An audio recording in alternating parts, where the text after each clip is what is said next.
go by that one, says 7. I usually go by that one. Yeah, it says 6:59. Same.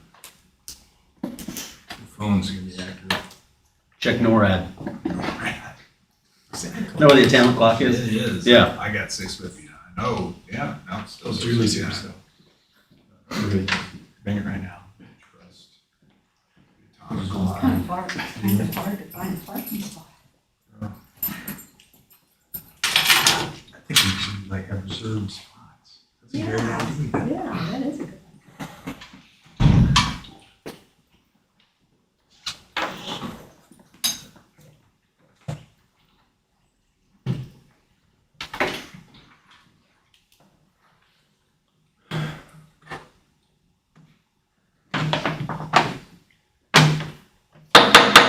Call the meeting to order. First item on the agenda is approval of the agenda. Move we approve the agenda? Second. Been moved and second. All in favor, say aye. Aye. Opposed, nay. Motion passes. Next item is the consent agenda. Questions on the minutes from last meeting?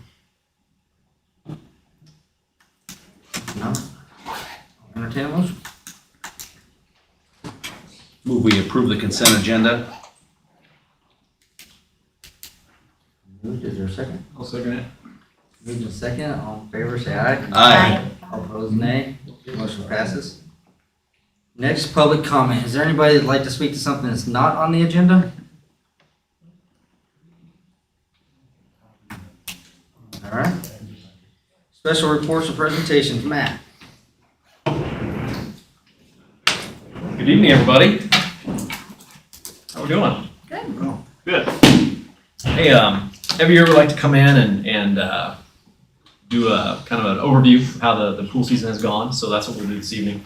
I think all of you have a copy of it in your packet. So I made extra some paper copies if you want one, but got a digital copy that looks like that'll work great. So we'll get right to it. The 2021 pool season, in our opinion, was a success. We kind of rolled into 2021 still with a little bit of a kind of a COVID hangover, a little bit, kind of unsure how the season was going to go. So when we were making our plans for the pool season back in January, February, we weren't getting a lot of good information yet on what precautions we needed to take. Could we what restrictions did we have? So we were kind of flying blind a little bit. So we opted to be cautious at the beginning. So we really started 2021 like we did 2020. We had a lot of our COVID precautions were still in place, and we kind of loosened those as the summer went along, as we got some more information and kind of saw how things were going, and that worked really well. But we really focused on what we could do, not what we couldn't do as we went into the pool season. I think that really served us well. Kind of going with a more of a positive attitude versus oh man, we're handcuffed with all these restrictions. We didn't look at it that way. We looked at it as more a positive, and what could we do to make this a successful season for everybody. And I think that went far with us and with our staff, and I think the patrons enjoyed it too. So to kind of recap a little bit here on the first page, we opened the pool season on June 7th, 2021, which is typically a week later than we normally do.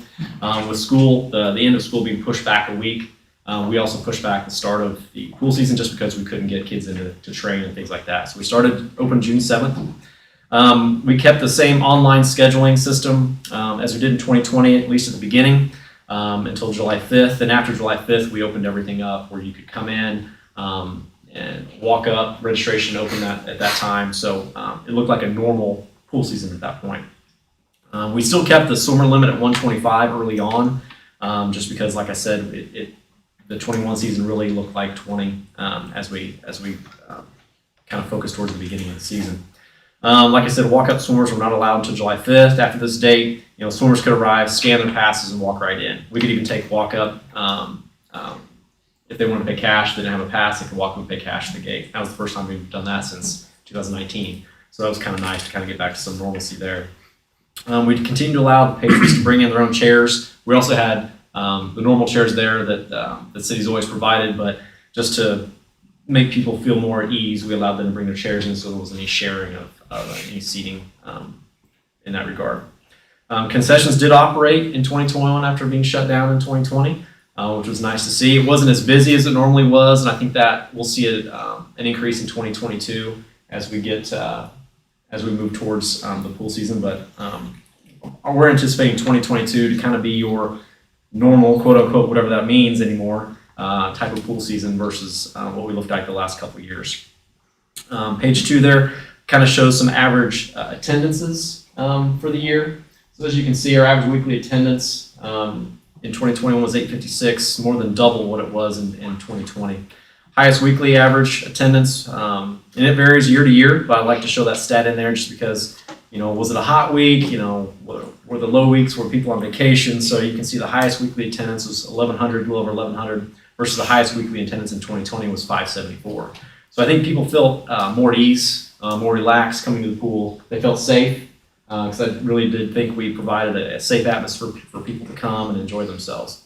Total attendance for the year, we were at a little over 6,700, more than double than it was in 2020. To give you some perspective, though, in 2019, the attendance was over 14,000. So we hope we back up somewhere between, over 6, but hopefully right around that maybe 14,000 range in 2022. So significantly less, but we provided the opportunity for people to come to swim if they so choose. As far as open days to the public in 2021, we were open 63 days. We were open 51 days in 2020 and open 70 days in 2019. As far as uses go, we just sold the punch card in 2021.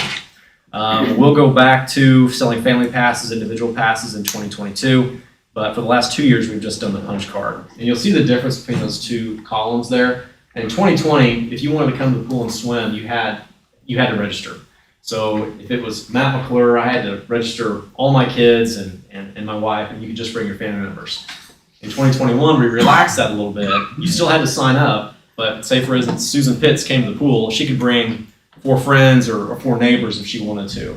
We really felt like that if we did have a situation where we had a COVID outbreak of some kind, we could then still reach out to Susan, and then she could notify her friends or family members or whoever and let them know that the situation we were in. Lap swim was definitely up over 2020. And what you see in that column in 2022, what that means is, like for instance on the punch card, there was 2,447 people that actually came to the pool, whereas 3,800 people registered. So we had some people who registered but didn't show up. So that's the difference. The number you see in 2021, that's a true actual who walked in the gate using a punch card. You can see our general walk-up beginning July 5th. So the last month of the year, of the pool season anyway, we had over 1,000 people show up, just walk up. So that's looking back, you can really tell, the bulk of our registration was definitely walk-up traffic. But a good year nonetheless. What that special admission is, that 305 number, that's we allowed our day camp to attend the pool again in 2021. 2020, it's kind of a slow year at day camp. They weren't allowed to come to the pool, so we opened that up for them. Swim lessons, obviously up in 2021. We had a total of 196 people take swim lessons for us. That's up from 102 in 2020. To provide some perspective, in 2019 we had about 250 roughly take swim lessons from us, so we hope to back up to that 2019 number next year.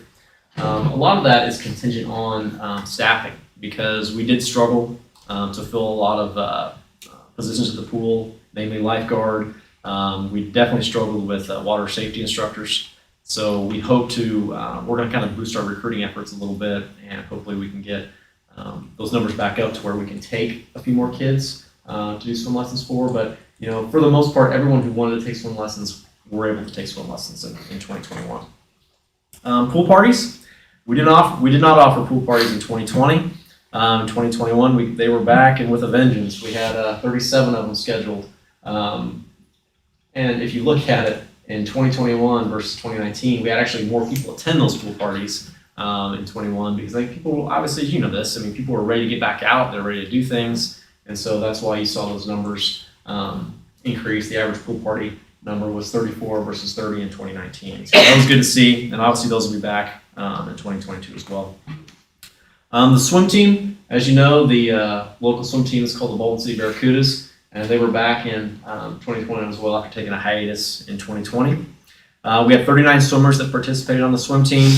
We participate in a league that has 2 teams from Topeka, a team from Ottawa, and a team from Wamego. Baldwin City is known for hosting very efficient and organized swim meets. So we were actually able to host the league meet for the second time in 4 years, and normally that's on a rotation. So you'll see it once every 5 years, 6 years. We're actually, we hosted it for the second time. We did it in 19, we did it again in 21, so we're pretty excited about that. You can see the totals there for swim meets. Swimmer attendance was great. Spectator attendance is really good. Maybe we can finagle something and hopefully we can maybe host a league championship again here in the next year or two. So we'll keep our fingers crossed.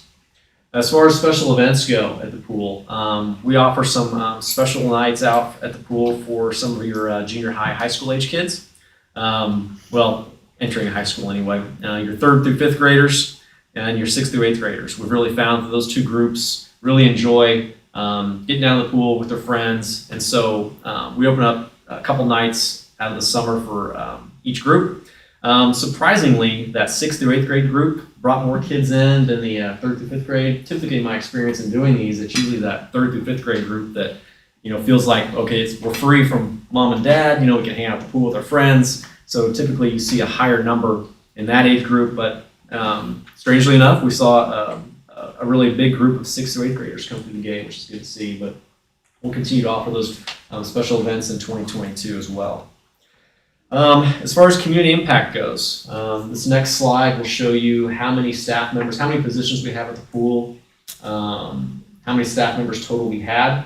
So if you scroll down to the bottom there where it says total staff, you'll see we had 35 positions to fill at the pool. And those 35 positions were filled by 25 people. Staff numbers were down a little bit from 2020. I know Tammy, Michael, who manages our pool for us, she was at the pool a lot this summer. More than I'd like to see, frankly. But she worked really hard. She did a really good job of keeping her staff motivated. There was a lot of hours to be filled, and they did it. They did a good job. So as you can see, total wages spent at the pool this summer, so it was a little over $64,000. So that's $64,000 that's going back into the economy. Those kids are buying gas. They're going to Sonic or Casey's or wherever, and hanging out with their friends, or maybe buying pizza at Flatlanders or whatever. But that's a good chunk of change going back into the community. It's good to see.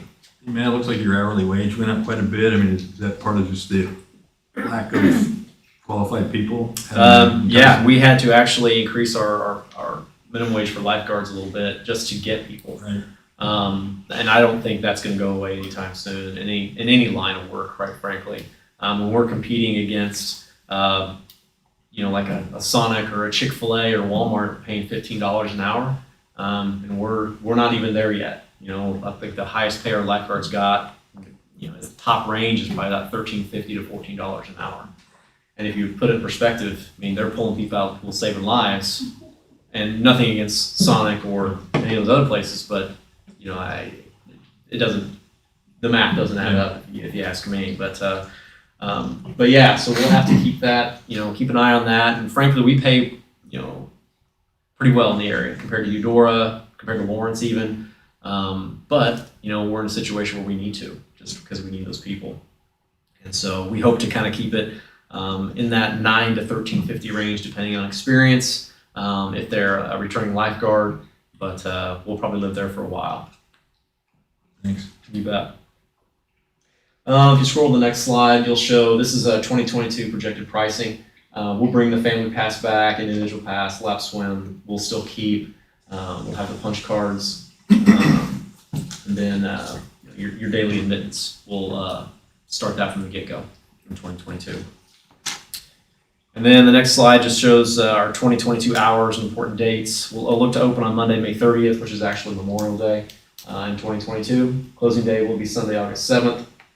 We'll still look to stay open on some Saturdays in August, provided we can keep it staffed. And there's interest there from the community to kind of keep it open later into August. We'll, instead of having our sessions in next summer, we'll be open from noon to 6.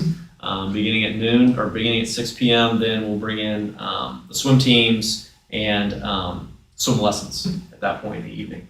So we hope 2022 looks maybe like days of swim seasons past, and knock on wood, but we'll see. We'll be ready regardless of what happens. You know, we've got a great staff. We'll be ready to go. So, great year. If you have any questions, I'm happy to answer. You know, you've had access to this report for a little while, and if you looked it over and have any questions, I'll be happy to answer.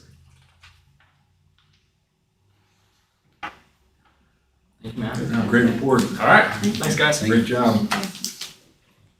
Next item is old business, the Bauer building project. Corey, you wanna kick this off? Yeah. Let's see, where did we move off last time here? So it got discussed both at CDC and budget. Got the engineering RFP was sent out. We approved that at the last council meeting. We got 5 bids returned. All 5 were plenty qualified. I think the one that kind of stood out from both budget and CDC, I'll speak just for CDC, but Jay Zimmersheet's bid was, I think the better bid there. He's worked with the committee and has a lot of familiarity with the project. Very passionate about the project. Bid did come in significantly lower than the others. He has a good relationship with Shippo, and we just felt pretty comfortable with him. And kind of thought we'd toss it out to the council and see what everyone else thought.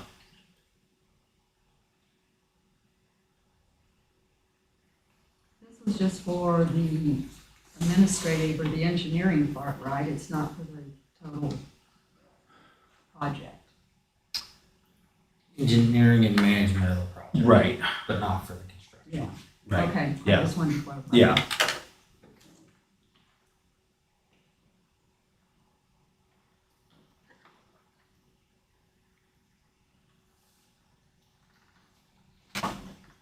I'm assuming everybody got to go through those bids. Does anybody have anything they want to maybe discuss on those or add in? I was looking at some of the projects that the different ones have done. It seems like some of the projects were larger than what the Bauer building is, but it came in about the same amount of cost. So I'm wondering, I think they were just referencing other projects that they had worked on. right, I understand that, but you know, they had 20 or 30,000 square feet. I think to put it in perspective, if I remember right, and Brian might correct me, I think this was roughly around a little bit more expensive than what Sullivan Square was when we did the engineering for that. I think it was around 60 to 70,000. Yeah, I think 60 stands out for some Yeah, reason. somewhere in that range. And we can ask Jay, I mean, Jay's here tonight, so we can ask him kind of what the differences are.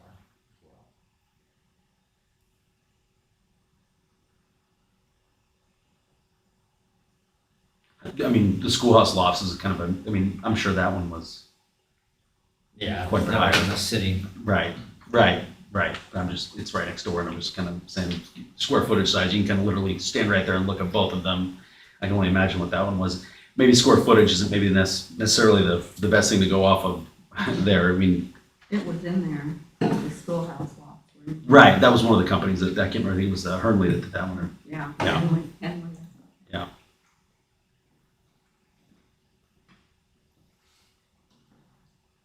We did receive another $25,000 contribution this last week as well for this project. I think we're up to around 270,000 total.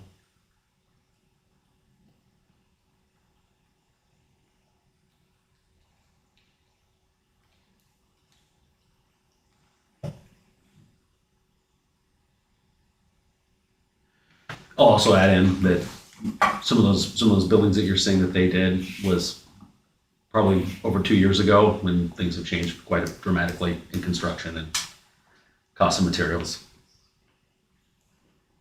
But with 5 proposals, I mean, I think you have a pretty good sample of what it costs. Yeah.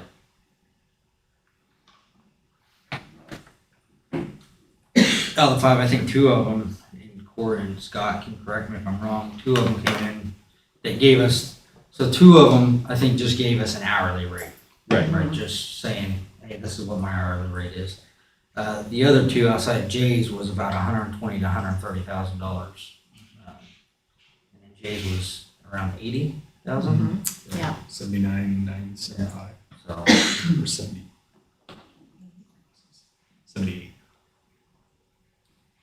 I think staff's recommendation was Jay's bid, correct? That is correct. It's already been mentioned, you got 5 Right. outstanding proposals. They're all fantastic companies, there's no question about that. As I think we just saw, the Burnley and Associates worked on the school loft apartments, they're right next to it. One of the firms is working on the Baker sports complex project, even as we speak. So they know their way to Baldwin City. I've worked with SFS Architects out of Kansas City in a couple of projects. They did a great job. Had no problem with any of those. So they're all quality bids, there's no question about it. And so, you know, you got your pick here of some really good firms, but you know, Jay's been working on this project, has a lot of knowledge. He's also got a good relationship here with the folks at the state, SHPO. We've done a lot of work with them. They're already aware of the project, and they've been working with us on the tax credit side and on what we have to do to make this. So we want to move this project along as quickly as we can. And given that, you know, Jay's already laid the groundwork, so to speak, and we included some of the work he's already done in here and some of the layouts, because we've been talking to him about how we would configure or reconfigure this according to what our needs are. So given all that and experience Jay has working here in Baldwin City, I think the quality of his bid was the best. So that's our recommendation. So does that tie them into, they do the engineering and all of that? Does that mean that they're gonna do the project, or? well, he's not the contractor. So he, Okay, but what I'm saying is, are we gonna be moving ahead with this project? Talk about the flow after we, Yeah. I think it's important to talk about what happens once we approve, accept one of these bids, and then Right. just kind of talk about the decision points, so. Drop something in. You're not going to find it. the thing exploded. Were you trying to hit me with It's like a poison You dart. missed. So we the next step would be to discuss the RFP, and then once we make a decision on to go forward there, we would start that community outreach portion of trying to go out to individual citizens and do that fundraising component. And then I think maybe you're talking about the flow of the whole project. So Yeah. if we award this, then Jay would go back to work, draw up designs, get the architectural designs done, the engineering. Then he'd come back with a engineer's estimate for the project. Correct, yeah. At that point is when you would approve for a construction bond. This is really similar to like the substation. We approved engineering for that. That doesn't mean that, Right. it sort of does, I think, spiritually move you in the direction of completing the project, but it doesn't mean that you have to then bond that money and do it. Okay.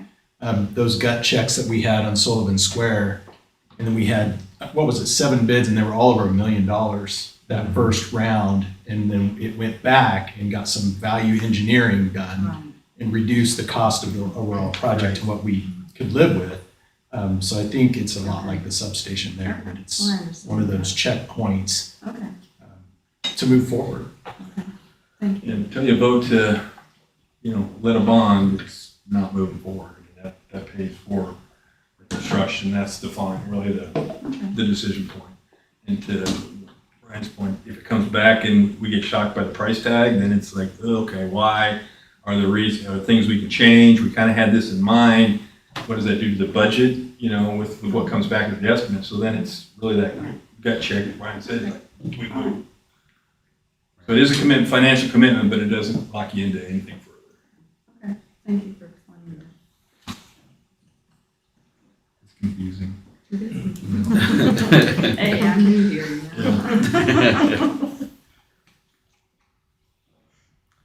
So yeah, that's the discussion. And if we move forward here, then I feel, and I may be wrong, but I feel like the next conversation piece is continuing that fundraising effort. In parallel.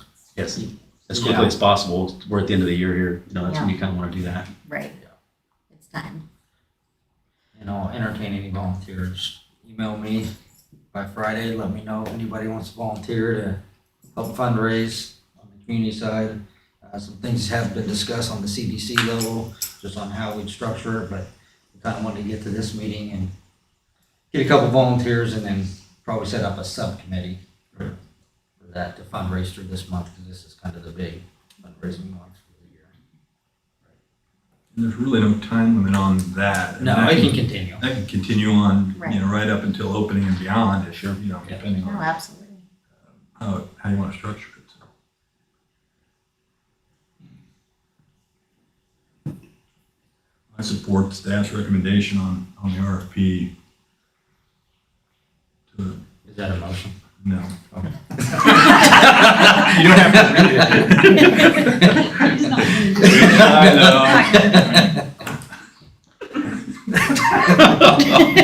That's it. Everyone wonders why we're laughing. It's a bad inside joke. I just didn't know if anyone else had any more discussion they wanted to have on those bids.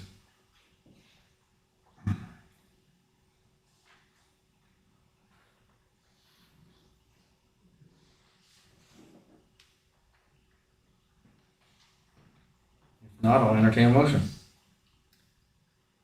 I move we approve the bid, RFP for architectural and engineering services for the Bauer building with Zimmer Sheet Architecture. Second. Been moved and seconded, all in favor say aye. Aye. All opposed, nay. Motion passes. One last thing on that is, seriously though, if anybody that would like to volunteer for the subcommittee to help fundraise, just email me by Friday. Otherwise, you're gonna make appointments. What's the? Yeah, otherwise I'll just, yes, yes, otherwise, I'll- yes. We'll rock, paper, scissors outside, I think. Or something. That works. Anything else on that agenda item? Anything from the public on that agenda item? I got questions, but this is not the time to ask them. All right. All right, next, new business, mobile home park ordinance amendment. Glenn, do you want to give a brief synopsis on this? We've worked on the original mobile home park ordinance, I think for about 2 years. But we brought it to the council, and basically it's all about bringing our mobile homes in compliance with current codes. This, after a number of meetings with mobile home owners and whatever, we decided to go ahead and give them another year to comply.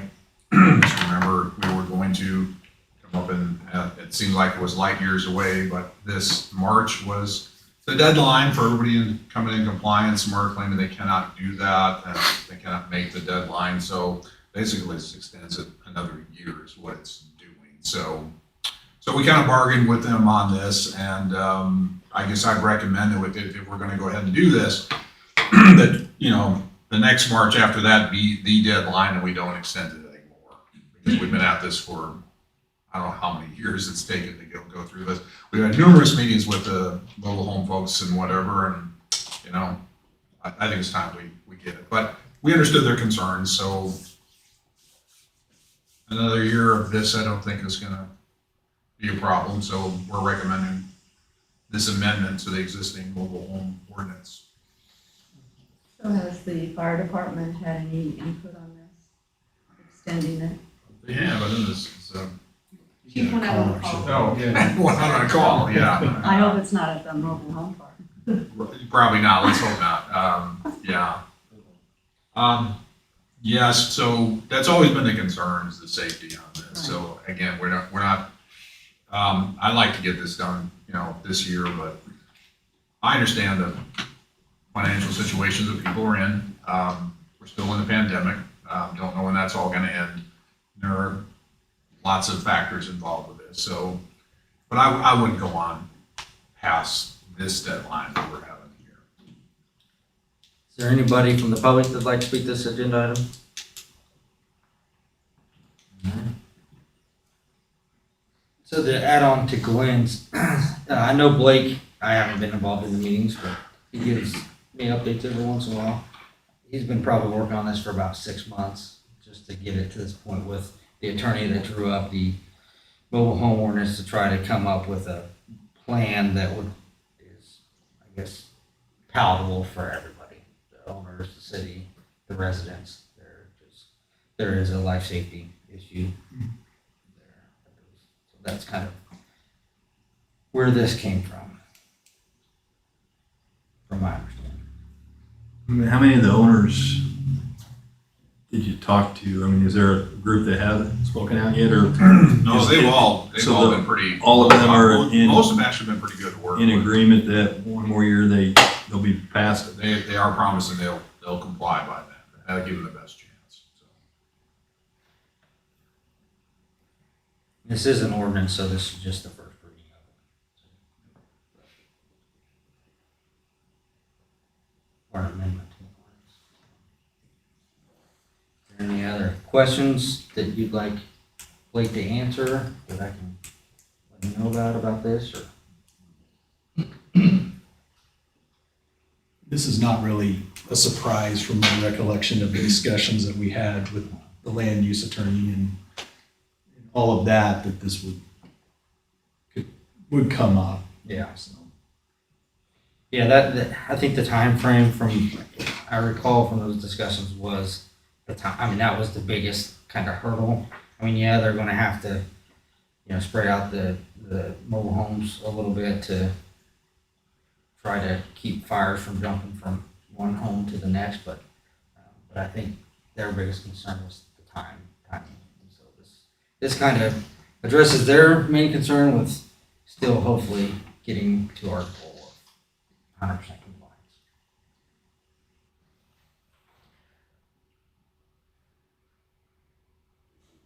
If not, we'll move on.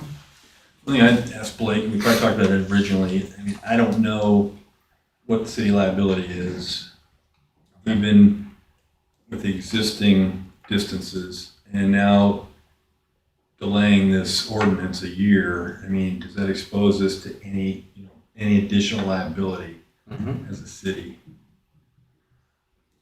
Or are there even any restrictions that, we would be violating our norms? So I can't remember the original conversation on the ordinance, if that was part of the rationale of doing this is because, of liability of the city. So we need to probably ask that question. And Blake, I believe, will be here at the next meeting.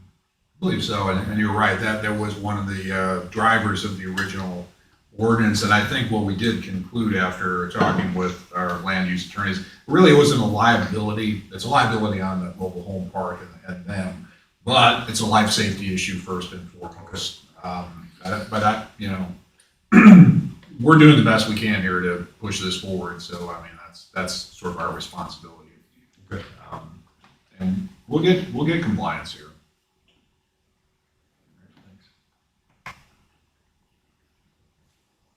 Good. All right, next item is the annexation ordinance. Russ? Give us a summary of this one. All right, so we've got two annexations. The first one is a property east of town on 56 Highway, just right past Heritage subdivision on that north side of the road. It's kind of a boot-shaped property with kind of, from the drawing that you guys saw that I've attached with the packet. They're petitioning to be annexed into the city, is what they're looking to do. My question on that is, do we have the infrastructure that will support, like, building houses out there? I'm assuming that's what they're wanting to do. So my understanding is that it would be used for housing out in that area. We did a sewer line extension several years ago out in that area to reach Heritage Tractor and Rice and Custom Mobile, as well as there was a water line extension as well. And currently we electricity wise, that is our service area in that regards. My understanding from Public Works is that we do have that infrastructure in place to be able to handle that load for that area.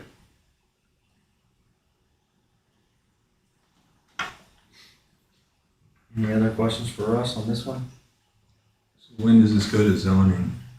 So that's a great question. So basically how it works is first the property gets annexed into the city. And once it gets annexed, then it would go to planning commission because currently it's under the county zoning regs. So their zoning and our zoning are two total different things. So they would, present, a plat to the planning commission for approval as well as a rezone for the area. And that would then in turn, they would send a recommendation to the council for approval from there. And it gets annexed in at its current zoning, what the county has ag. Yes, So if what they want to propose doesn't go through the zoning commission or the council, it's still annexed, but it's at the county, still at the county rate, so there's no downside for the land. Annexation. Yeah. And there's no upside. Extra expense. Extra expense. yes. Okay. Is your question whether this ordinance went through the planning commission or? No. No, Okay. just the steps of. Yeah, of, I was gonna say, because they don't, the annexation does not. Right. Yeah. The They zones, play no I role. think, yeah. Yeah, It goes because, directly to the council. right, Yeah. because to the point we just made, we can annex property and zoning doesn't change. Correct. Yeah, And until so they petition. really there's more city limits, but there's no more tax base, there's nothing that changes. Annexation is kind of a no-brainer from a city downside perspective. In my opinion. Any other questions for Russ on this annexation? Russ, I'm gonna ask for public comment, then we'll bring you for the next one. It won't be very long, probably. Any public comment to this agenda item? I heard him say it. Can you step up to the mic, state your name and address? Jerry Smith, 1308 High Street, Baldwin City. I heard him say about sewer, but I didn't hear about water. He did. Yeah, there's water goes out there. How big a water line is out there? That'd be a question for public works. How many lots is it gonna be? How many houses you That talking doesn't about? get determined until zoning. So that's part of what they take to zoning and say we want to build divide this in 2 lots or 50. And then zoning has to see if the infrastructure and all that will support it and it will support the rezone and then the council would have to agree with that. I think you all know that I'm interested in water. It takes about 3,000 gallons per family of 2 per household. And if you have teenagers, it can go to 5. So that's something that we'll need to consider if they start the development of where you have a water line big enough for it. And I don't know about sewer, but sewer might not be, if it's going to one place and it's not an 8-inch or a 10-inch, it may not be big enough either. Thank you for your time. Thanks, Jared. Anybody else like to comment to this agenda item? If not, council discussion. This is a first reading, so we bring it back to next council meeting. Seems very logical. Same. Concern or anything? All right. Next agenda item, annexation. All right, so on the second annexation, this property is located north of 56 Highway, right across from the Intermediate Center School. It's kind of butts up on 56 on that north side and then hits 1600 Road with kind of how it's kind of like in a way, like a messed up pie-shaped look. This property is, they're petitioning to be annexed as well. My understanding is that this area would be, single family housing as well.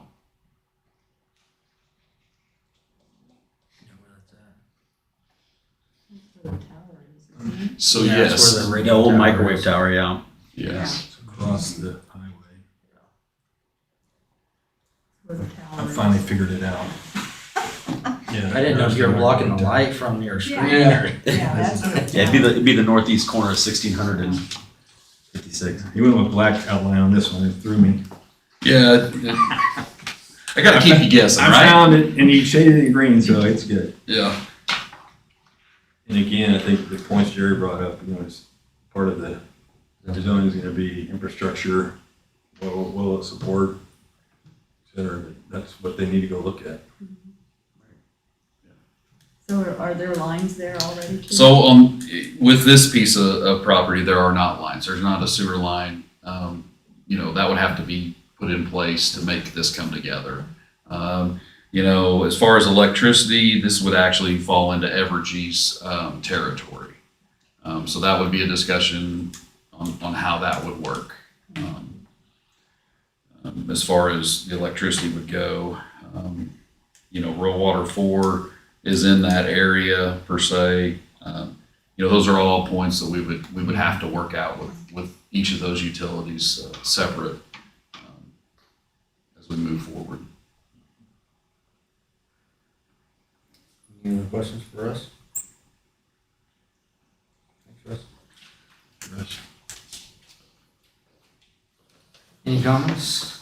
I'm back. Community? Can you state your name and address again for No. us? The same situation happened in Eudora on a rural water system that was in the area where it was being established to go into or taken over by the city. There was an awful fight over that between Water District 4 and the city of Eudora.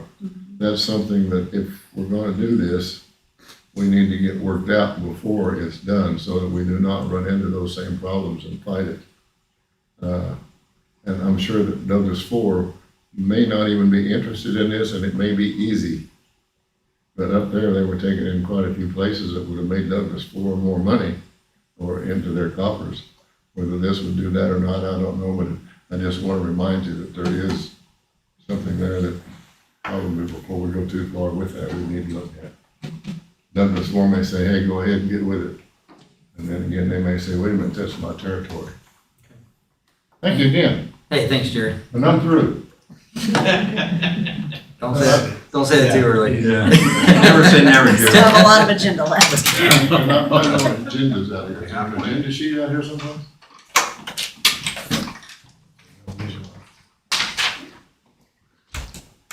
Russ, I do have a question after those comments. So is this something that you could reach out to Douglas County 4 on? Or should we? I mean, obviously if it's their territory and they don't want to give it up, just like Evergy, they end up servicing it unless we want to purchase it from them. That's Correct. So, with this being the first part of the process, if this did get, go through and become an ordinance, the next step would be I would reach out to them, kind of set up a meeting and sit down and kind of talk with them and see if they're even interested. It's kind of like with Evergy, as far as the electricity, they don't have a lot of infrastructure out that way per se to be able to feed, to make that come together. That doesn't mean that they won't not give it up or sell those rights. There's just a lot of what ifs, and until we kind of get a little bit further along in the process, also kind of knowing what the developer wants to put out there.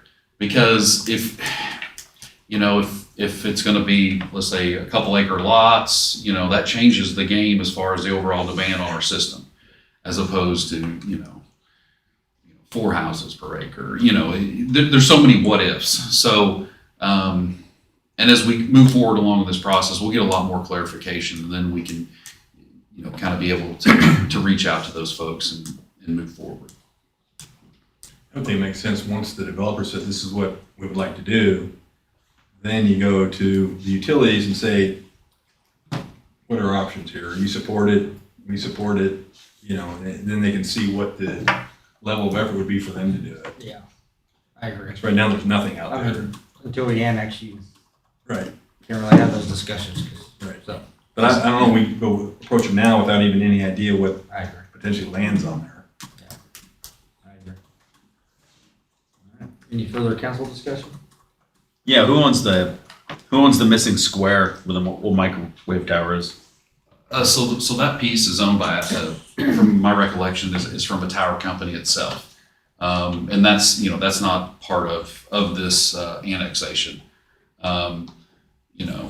But they own that piece per se. So. The tower's no longer working, I don't think, is it? Is it for No, it sale? is. Oh, It is still Okay. working. Yeah, All right. I saw people out there the other day working on it. So it's, as far as my understanding is, it's still fully functional. Technology probably just changed. I remember when I was a kid, there were like white cones, big giant white cones in those hoops. So I just assumed it wasn't, but technology probably just changed. They're smaller antennas, but they're still in there. Yeah, they're still in there. It's like satellite dishes Yeah. in the 80s. Right. Okay, never mind. Thanks, Russ. Any further council discussion? All right, Russ, you might as well stay up. Rezone ordinance. All right, so we have a rezone. This is a property over on South Street that we're looking at. They're looking at the rezoning it from R1B, which is single family, to R2, which is multifamily. Within the last 3 years, the council has rezoned 4 different properties in that area to R2. This is actually the last lot that would happen from. So we had it went through planning commission. We had a unanimous vote in favor for recommendation for approval for this.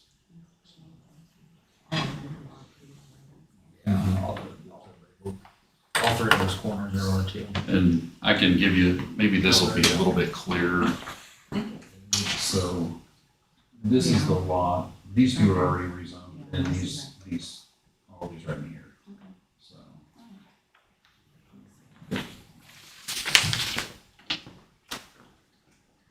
Any questions for us on this item?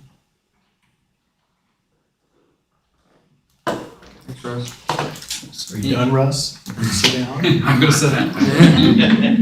Any comments from the public on this agenda item?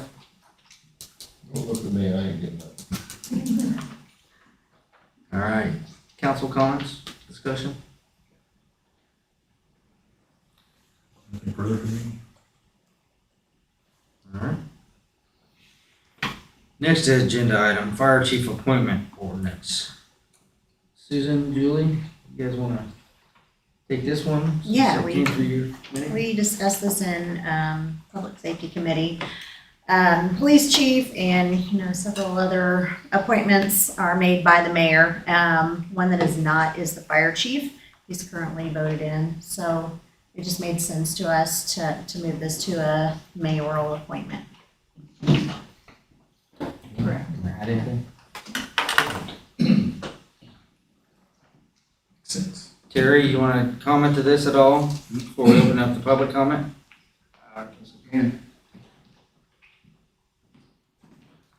My name is Terry Baker, I'm Fire Chief in Baldwin. We have, ever since I've been on the department, before then, the department has voted for the fire chief every year in December. We're the only department left, I think, in the state that does that. I mean, we're the only one that still did it. I talked to Glenn, Casey, and for me as a chief, for me to make decisions, it's gonna make somebody mad.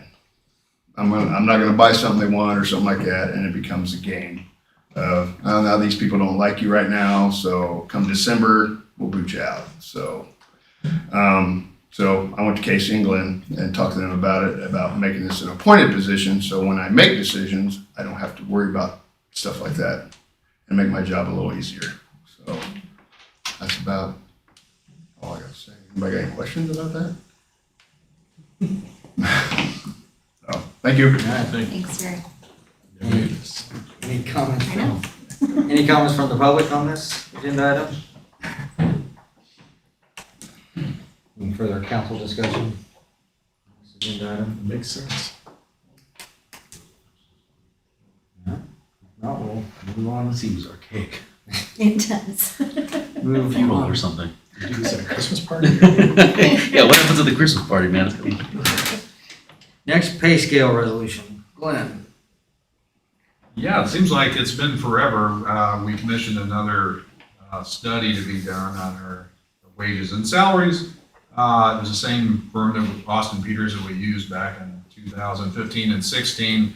And so the resolution basically reflects the recommendation from Austin Peters to move everybody into this new category. The point is every 5 years to do another one of these studies, and I hope we continue doing that. We might have to do it even quicker, given the fact that some of the data we have here is probably outdated because this is probably 6 months old. And as we were talking about earlier with the lifeguards and everybody else, wage inflation is real, and we're finding that in the workforce right now. But given what they did find, this is the recommended new pay scale for everybody, and we adopt this by resolution. So that's what you see in front of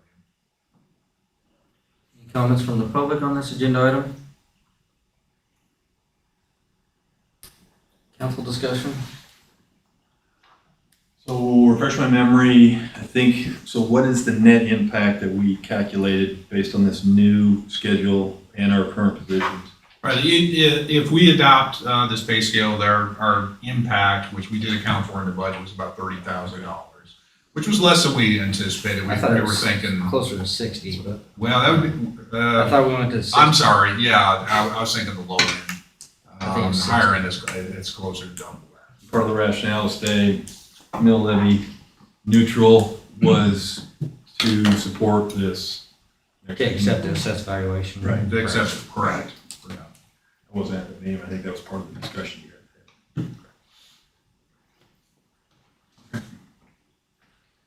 This is a resolution, so we can't actually vote on it. You can actually You get to vote on it. something? You can actually vote on it. We're done with the ordinances for now.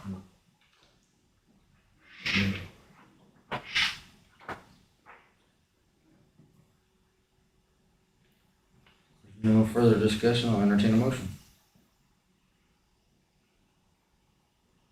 I have a question about this. So how does this compare to other cities? As far as what our minimum salary and maximum? Yeah, salary? the study is based off data from other cities, so they spent quite a few months actually surveying cities, mainly in northeast Kansas, about our size. So they're looking at that $3,000 to $6,000 range, or 6,000 population range. Some will be a little bit bigger, some will be smaller. So, and then they also look at the local labor market also. So this is actually comparing us with other cities of our size. Okay. Thank you.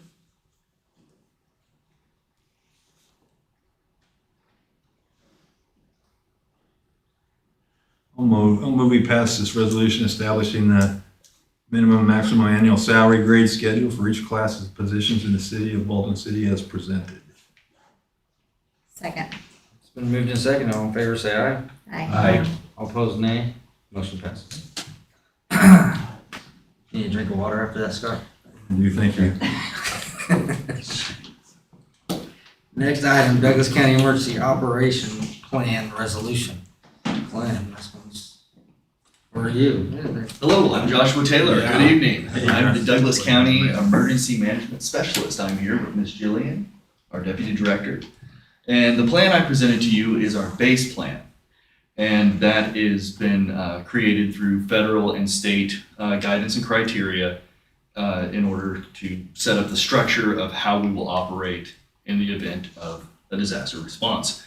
And of course, it's a whole county approach. We worked with partners, both public and private, across the entire county.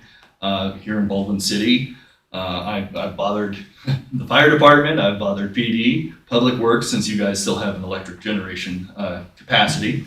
These poor ladies, way too much. So we've been down here definitely doing a lot of Zoom meetings. So you guys have been part of creating this plan through the entire process.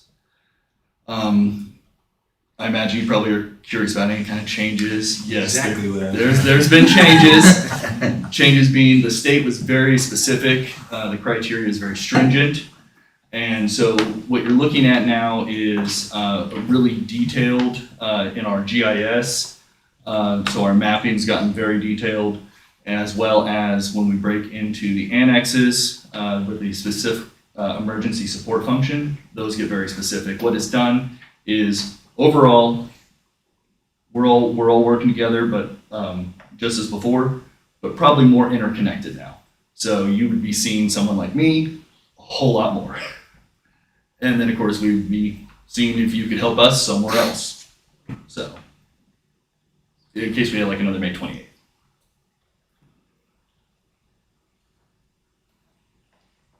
Questions on that? Yeah. The staff evaluated this. I mean, it's hard to digest, really what our role is, because I think it varies by what the emergency is, right? And where it's at and what we may have. But Yes. as far as, our commitment and, what we'd be, signing up to go do, Commitment would be the same, sir. same, okay, Yes, sir. as we currently have. Yes, sir. Okay.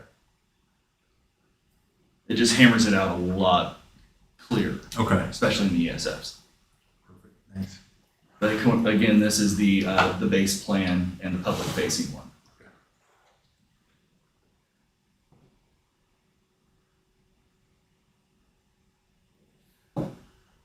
Any other questions?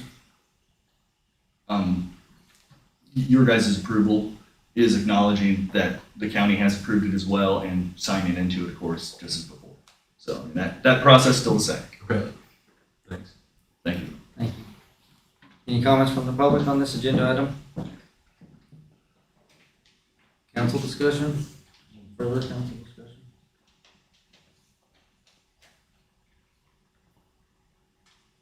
If not, I'll entertain a motion.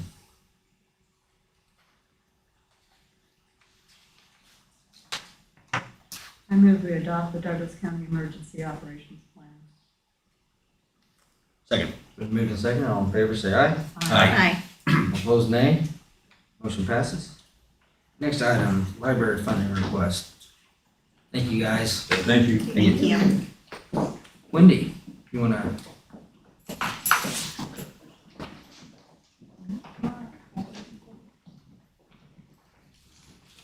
I'm Wendy Conover, the Director of the Baldwin City Library, and I'll let these folks introduce themselves. These are members of our Board of Trustees and our Friends of the Library Board. Good, I'm Randy Reesack, treasurer at the library. Cynthia Beal, member of the Friends Board of Directors. Hi, Barbara Matthews, President, Friends of the Library. Gary Keller, a member of the Friends of the Library Board. Chelsea Paxton, I'm the secretary for the library board. So we want to thank you for over a year's worth of conversation and consideration of the library's budget needs, and we wanted to offer a quick recap of the process as far as so far, and then kind of so you can restart discussion. If you remember, back in July of 2020, I came and gave a budget report where I addressed some of the concerns that we had about our budget. Then in October 2020, we had a joint work session with the City Council and the Library Board of Trustees. Then after that point, we've really worked with the Budget and Finance Committee, going to meetings, and then also just through meetings with the mayor and Glenn. We want to acknowledge and express appreciation for your time and attention. Just thank you for working with us. It's been a lot of information and a lot of meetings and talking. So we're here tonight to ask you to work with the library to increase our funding by repealing the mill cap and working with us through the budgeting process. We're seeking flexibility and collaboration with you to reach our goals. There's been a lot of information, as I said, generated in the past year plus, so I hope you all got it, but yesterday I sent a compiled email that had all of those attachments and presentations and all of that on it. So I'm not going to go through all of that tonight, don't worry. We want to remind you of a couple key points and emphasize a couple of things. Those are that the library is a valuable community asset for all ages, and that the library is a smart investment. The library is a valuable community asset serving infants to teens to seniors to the elderly. We truly strive to have something for everyone. We have about 3,800 card holders currently. We have many, many non-card holders who come in through our doors every day We're averaging over 50 patrons served per day so far in 2021. We're also averaging close to 100 Wi-Fi sessions per day, and that includes folks that come and sit in our parking lot after hours because they don't have access to good Wi-Fi, so they will actually come here and the Wi-Fi reaches out far enough for them to access that 24/7. The library is essential to our most vulnerable citizens and families. One of the last truly free services. There's really no other place in town you can access technology and the internet like you can at the library. At our library, you can also access things you might not think about, like free tax prep appointments. You can access a food pantry here. You can attend a flu vaccine clinic or other partnerships with Florence Douglas County Health Department. We have teen activities, children's resources, and more and more and more. Which brings me to my next point, that is that the library is a smart investment. We have established community trust, a skilled staff, and programs and leadership we can build on. Investment is needed because costs have gone up at a rate faster than our budget has grown. We've gotten behind, particularly on salaries. We have multiple positions in the $10 an hour range with no health care benefits for full-time employees. That makes it difficult to recruit and retain employees, especially in the current job market. And I just want to pause here because you all have been talking today about that very topic, and the numbers of salaries that you're throwing out are far above where we are in our salaries. We have 5 hourly employees and 4 of them are in the $10 per hour range. One of them's in the $12 per hour range. So that's still, that's tough. That's real tough, especially in the current job market. The library is a smart investment because we put our efforts and skills into grants and fundraising. We have been awarded over $50,000 in grants in the past 2 years since I've been director. Those are federal, state, and county monies that we're bringing from outside the community into Baldwin City.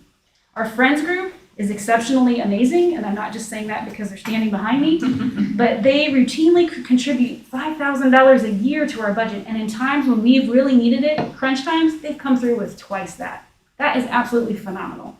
So that's great value for what we do. So although we're very successful at grants and fundraising, those are not a good fit for ongoing operating expenses. So when we talk about increasing our budget, what dollar amount are we talking about? Our goal as a board has been around $10,000 a year growth per year over several years.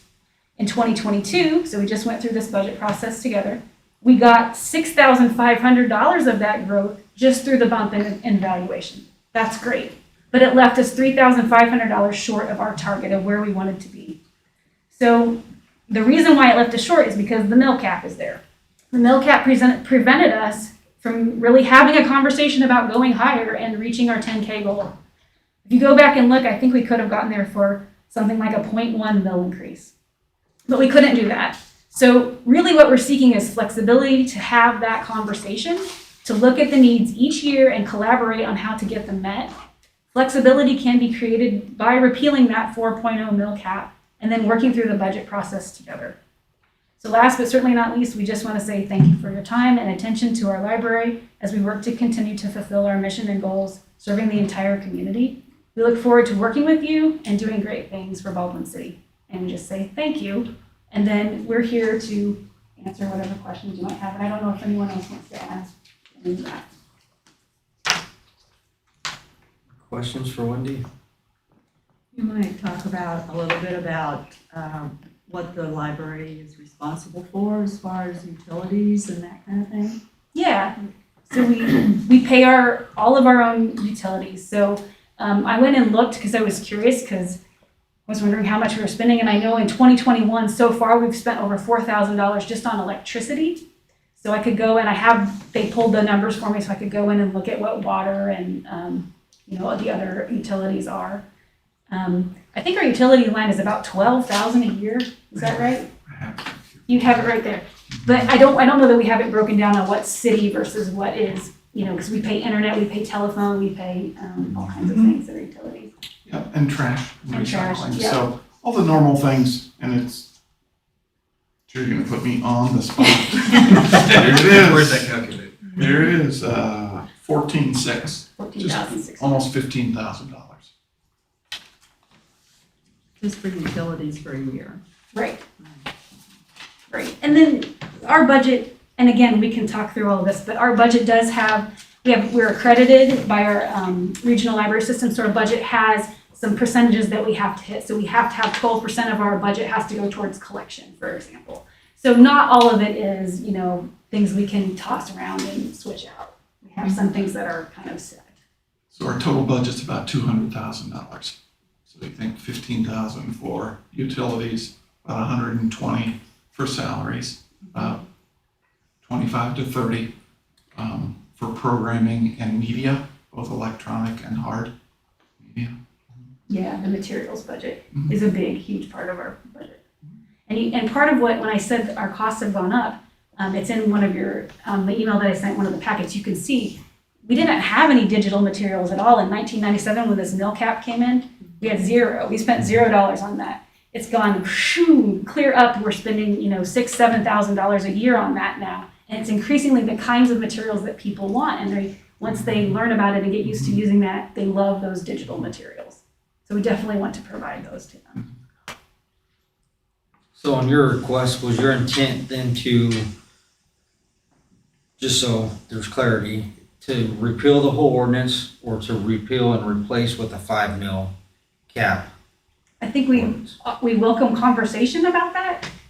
Whenever, I won't speak for these folks behind me can speak as well, but when we first talked about this, Mike McDonald from Nichols came down and he talked about options and he said, you can flat out repeal, you can repeal and replace with another hard cap, or he talked about what he called a creative cap, which was repeal and replace with something that allows a certain amount of growth or a certain amount of mills per year that you can go up.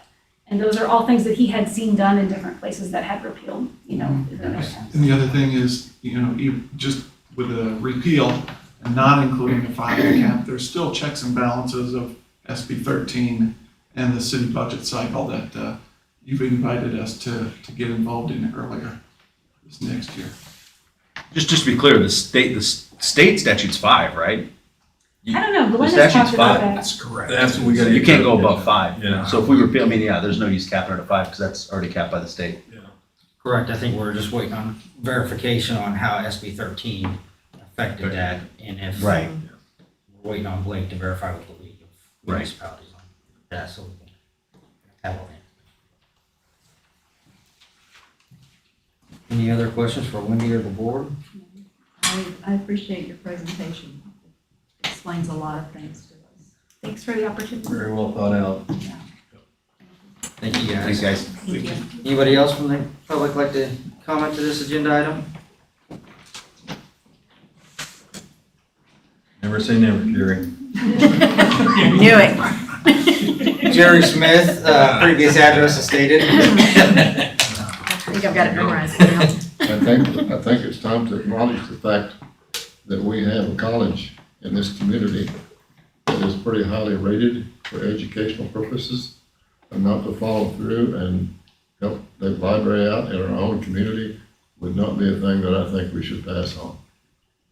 So if I were on the council, I would vote for that. I just had to say my little piece. Glad you did. Jerry. Anybody else like to speak to this agenda item? All right, council discussion. We had a lot of conversation around this, throughout the year. And I think the library board and everybody's done a fantastic job of being patient and working within, educating us and working within the bounds of, SB 13 and all the changes. So I think in the last, budget finance committee, we were trying to rationalize what happens if we just rescind the ordinance. And what we're trying to determine, we believe the state statute is capped at 5. So there would be and so what we need to look at is what, is just a straight cap, and there's, we're kind of out of the loop then. And there would be no need for us to have our own 5 mil cap if the state's cap. But if that's the case, we need to get that information, and there really is no checks and balances or even no need for the budget kind of discussion, because you will be authorized up to the state statute cap of 5, from 4 to 5, or whatever you chose to do. It would be kind of like, there you go, do your due diligence. And I'm not sure the city would really have any input into that. We'd love to, always like to have the conversation, but really would be no need for the library to come and fit within our budget. Because as you know, as we talk about the budget, we always talk about the city mills at 40 and the library mills at 4, 40 point whatever for, so we always kind of talk about them separately anyway. And we would still do that, right? The city mill levy would be X, and now the library would be somewhere between where it's at and 5. It would be completely up to them as to where they would go. So we're trying to get a reading on the state statute, make sure we understand that properly. And I think that the council decision is to just rescind our ordinance and default to the state, or is there somewhere in between, or some other methodology you want to try to enact? I think that's the decision process going forward. And what we really also committed to was making sure we did this in a timely fashion so that the library could plan for the 2023 budget, right? So 2022 is already set. So we have to do this, we kind of talked about first quarter getting this decided one way or the other, so they knew going into the budget season what they had available. And as you remember, I think the assessed valuation, it was approved, finalized in June. And at that point, you can calculate what your revenue is going to be off your current mill levy. Then you can decide how much you want to try to raise it and go through the whole SB 13. So in my mind, as long as we get this done in a timely fashion, well ahead of June, I think the library would have enough time to plan what they want to do in 2023. And if they want to be part of the city budget process, if we rescind and just let the state statute rule, I think we'd love to have those conversations. Not required. Yeah, I think my biggest, biggest thing on this is I want to make sure that we're working with the library so that if there's room in the city budget, if the library needs to go up a 0.1, because I think we are going to see another assessed valuation increase similar to, or if not more than what we saw this year, next year.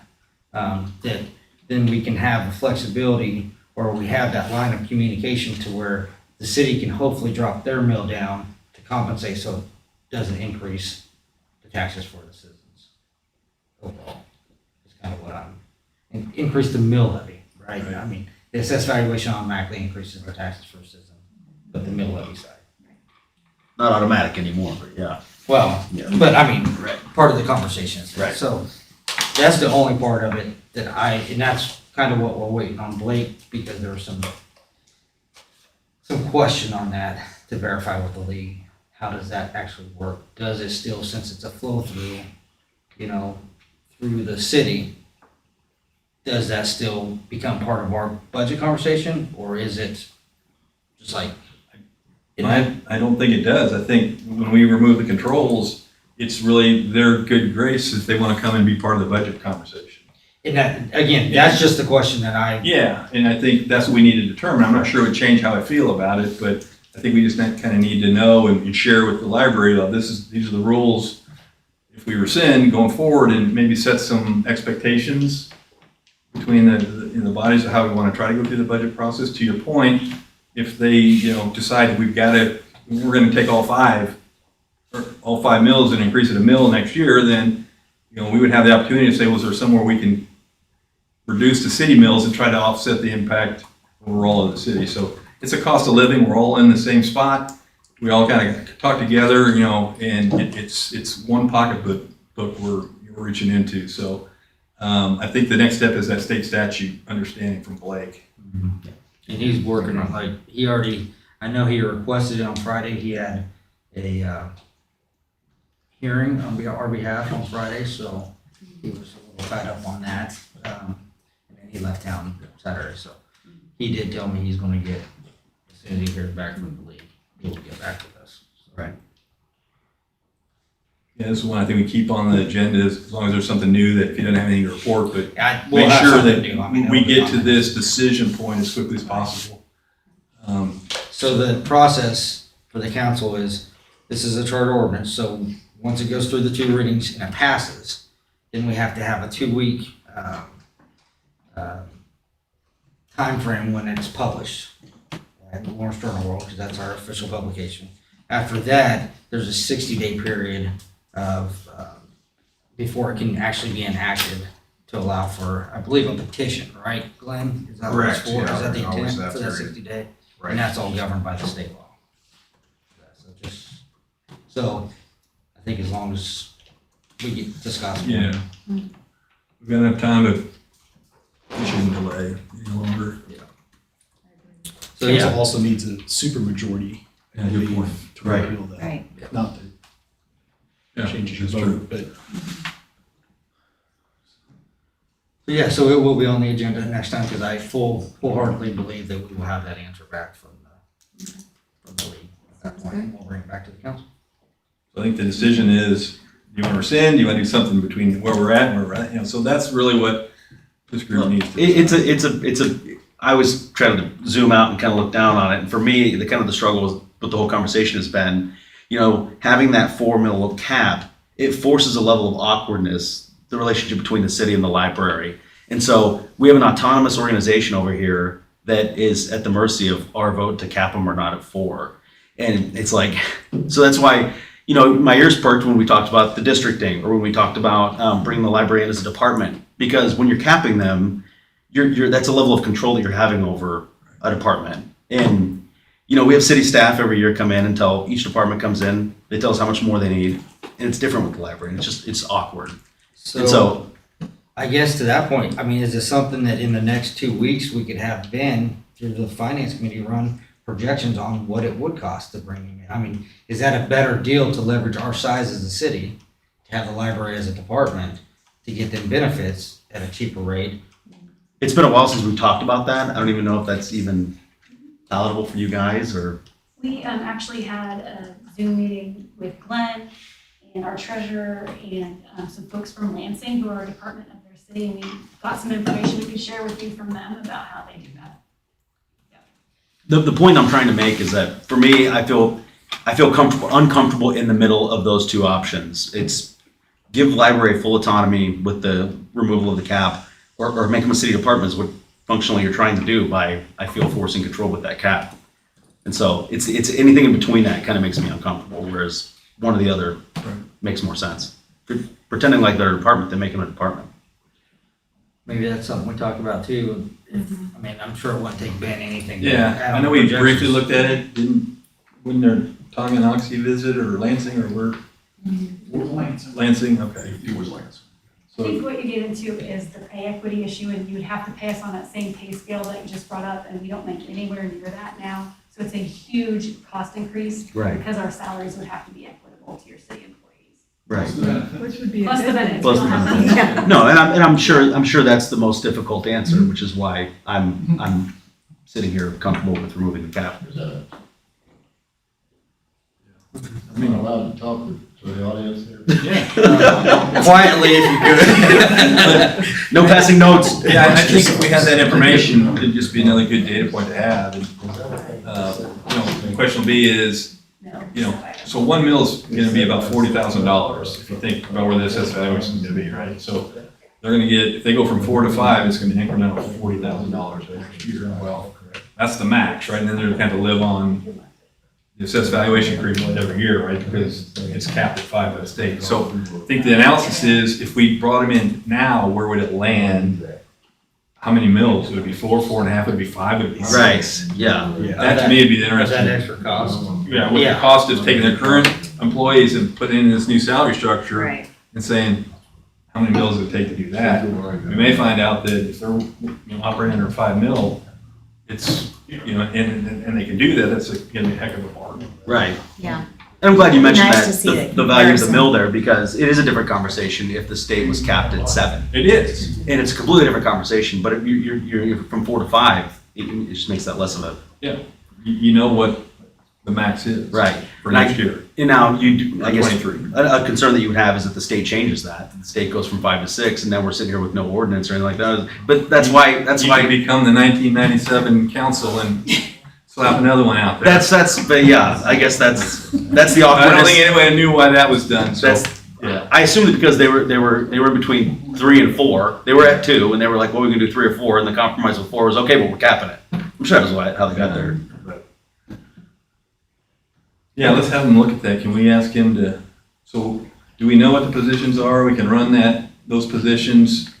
Can we match the current position to the new salary schedule and see what the increase would be? We could provide you what Lansing used, which is similar to city positions and library positions. That would probably help you to do that. And then we would need to know currently how many you have of each and, Yeah, we could work with you. okay. That'd be really That would be helpful. a good Yeah. good data point. I'd like to see that. Yeah. definitely puts it in perspective. You can value it in mills. All right. Good. Next, council committee reports, budget and finance, Scott. Okay, so a couple things we talked about. If we can go to I lost my place. So two things, it was utility bill restructure. And when we go to that, of course I closed it. I don't know if you guys have that available. That's it, thank you. Breathing now. Okay. So if you look at H1 base rate utility bill proposal, do you guys all have that? Okay. So really what we're doing here, and I don't know if it's H1, it's the H1, it's not that one, it's called H1 base rate, the next one down, I think. That one, there you go. So really all we're doing is you're taking the top format is what you see on your electric bill for the three utilities, electric bill, your utility bill. And all we're doing is reformatting it. So you get a franchise fee and you get an electric fee currently. And in parentheses is just kind of a description of what that is. It wouldn't be on the bill.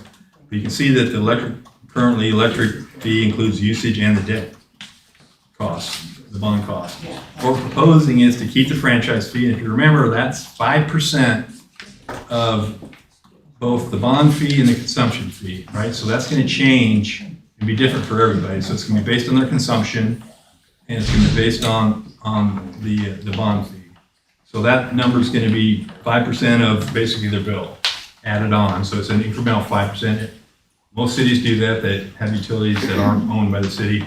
We choose to keep that for consistency, for comparison's sake, and there's some other reasons that makes it easier internally to do some of the transfers, et cetera. So what we're proposing is, if you look at the electric, we're proposing to go from a franchise fee and an electric fee to a franchise fee. It's still going to be 5% of the next line, the bond fee and the consumption fee, just like it was in the old format. So what the bond fee is going to be, as we talked about, it's going to be, as you see the asterisk, it's the monthly charge to cover outstanding debt, principal, and interest.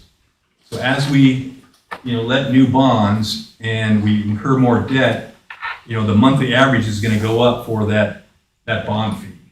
And everybody who's got a meter will have the same fee.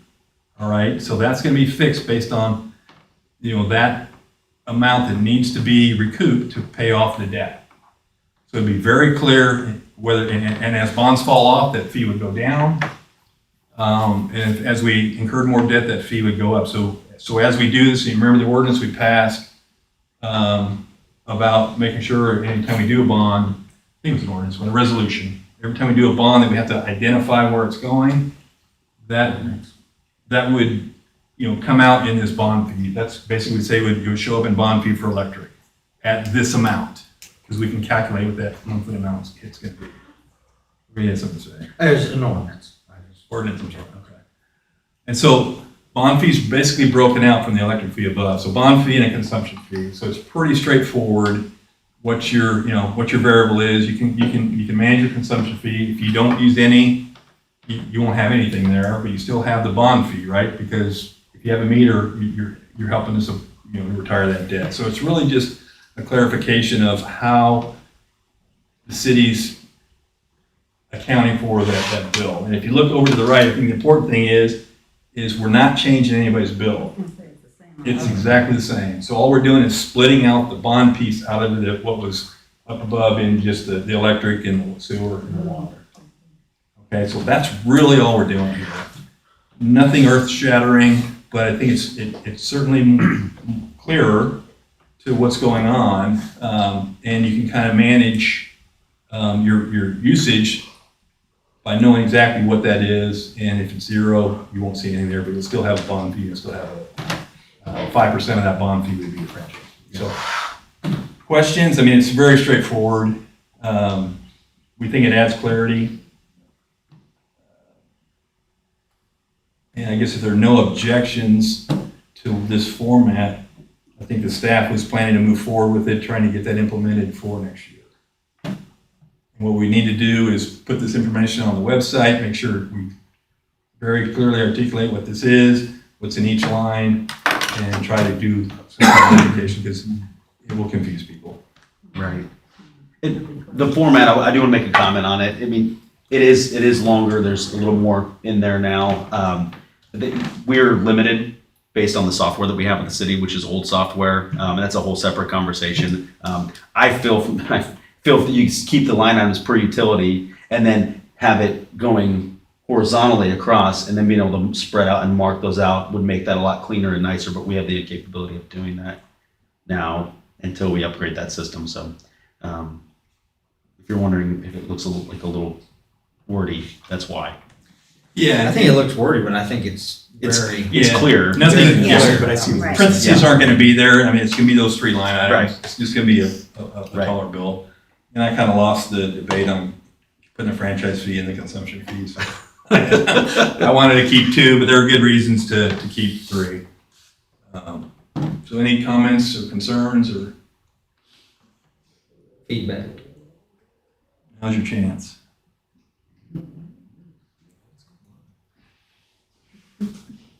It seems like we spent way more time on this than what the end result looks like. Because we were trying to determine, if the low usage fee, does it penalize them? Was it regressive? I mean, we looked at it every which way with Sunday, and that's what we came up with. No, we went through the process. We did our due diligence to make sure nothing was going to be, nobody was going to be negatively impacted by the change.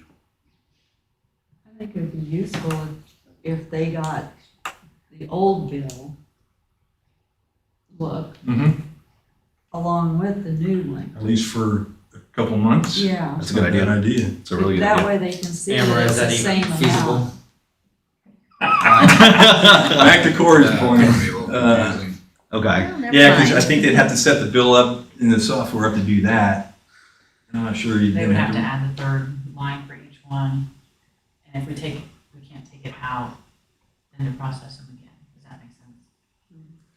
I mean, maybe we can include an example, an example in it. That's a good idea. that talks Just have about this. one, Yeah. It's like, here's an example, these aren't your numbers, but these are an example of yeah. an old versus new. Can we just print out one example? example? Right. Just a fake utility bill and say, this is the difference? Doesn't have to be your Or exact just- one. Put an Oh, just extra a, sheet yeah, in there, just a generic. An information Yeah, sheet, yeah. or, just to describe everything and show old versus new, and the totals line up. That's a good idea, Yeah. because it will generate confusion. Yeah, Great Yeah. idea. that's good feedback. Change your phone number, Yeah. or you're gonna get a call. Now, the other piece we talked about, I don't know how much you want to get into, is the Bauer building on the budget, and that was another one. Flip up a couple for me, because I still can't find mine.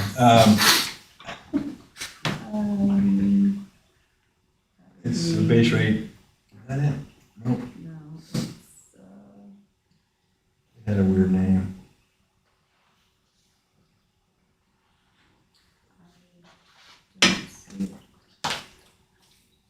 We're gonna work on this. this is it's in I saw it. You guys You got that in know- an email too, didn't you? Well, we did, but it's in the Google Drive. If I can get back there, I'll find it. Essentially, it was, I think we increased the salary to show Yeah. more of an increase year over year to be more conservative on that side. Kept the sales tax on only a 1% increase to stay more conservative on that side Yeah, and increase and put in the employment tax. that is it. Thank you. Oh, that's it. Yeah, it's F1B Community It was Center. payroll taxes and, Yeah. yeah. So what we did here is, per the last discussion, there was a lot of discussion around, are we properly making assumptions around operating costs, right? That's one of the big unknowns. And so what we tried to do is put in those assumptions down at the bottom. So if you're looking at operating costs from line called operations up here, under uses is broken down below in cash balance under operating costs. You can see that the numbers are the same. And so utilities, wages per the hours that we talked about in the last meeting, to support that with the hourly rate, and then some tax and with withholdings. custodial maintenance. So really what we try to do is just kind of get the assumptions out there for discussion and debate. So that's where, if you got an issue, it's like, I don't think those are accurate. Where do we get that? Make sure everybody's comfortable that we're conservatively making assumptions around operating costs.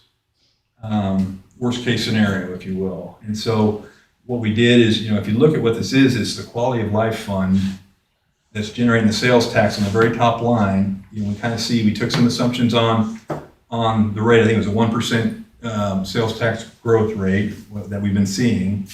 And kind of projected out what that quality of life sales tax is going to generate from a revenue perspective. And then we laid in the donations. You can see the first 5 years of that. We laid in the sales tax credits. These are all sources of revenue for the quality of life sales tax. Some of those are specifically for the community center. And then we see the uses down below. You see the library bond. You have a question? But once the donations run out. Correct. And the sales tax Yep. credits, then it keeps going down. Yep. So let's look at that. That's exactly why we showed this view out this far, because that is really probably the biggest issue is what happens to the cash balance of this quality of life fund once the donations and once the sales tax credit drop off, or what happens to the fund, right? And so if you look at this, if you look at the total sources, you can see that drops down in 2027. You can see also that the library bond drops off in 2028. So then you have a payment that's going to drop off immediately as the donations drop off as well. So if you look at really kind of the ending cash balance is the line that we're really concerned about for this fund, right? So the ending cash balance means after all the things you've assumed that you're going to spend out of that fund, this is what you have left at the end of the year. And/or to spend on something else in that year and end up with a lower cash balance. So as you look at this, the cash balance down here, even in 2027, we're starting at 134,000 2022 estimated, and we end up in 2027 with 266,000 in an ending cash balance with these current assumptions. So you can see that some of the concerns we had about encumbering a future council to not be able to do anything, i.e. a pool or something else, I think what this shows is, based on these assumptions, there still is cash balance in that fund to do some things. Even though, there's expenditures on this. That's what we're trying to show here. And again, it's all, you gotta get comfortable with those assumptions and, ask questions around that. And this is, I think, the view that as a council, we kind of need to all talk to. I'll add in that the more you can raise from here till then, the That's less the you other tap point. into that. Yeah, quality that of goes life on tax. this line here. Our cash balance just goes up, assuming our costs were assumed correctly. And we've actually seen a higher than a 1% increase in the. That was a conservative, So right? that was a conservative We're approach. conservative on the sales tax increase, conservative on the revenue generation. If you look at what we think I think that this is building conservative across the board. will generate, 15,000 starting when it opens in 2024 a year, increasing 1% a year, we believe that's also conservative. But that's where the discussion should be around, right? Okay, so how did you come up with a 50,000 for wages? Great question. 2 part-time at 12, 4 part-time. We had to do the math a few times. 4 part-time at 12 an hour, that would support those hours that we talked about, 7 to 10. 7 to 10 and 4 to 9. And 4 to 9, yeah. Yeah, the pro forma, basically the idea is blow up the operating, Right, and then be very I conservative. think 5 with the days a revenue. week, right? It was Monday through Friday? Yeah.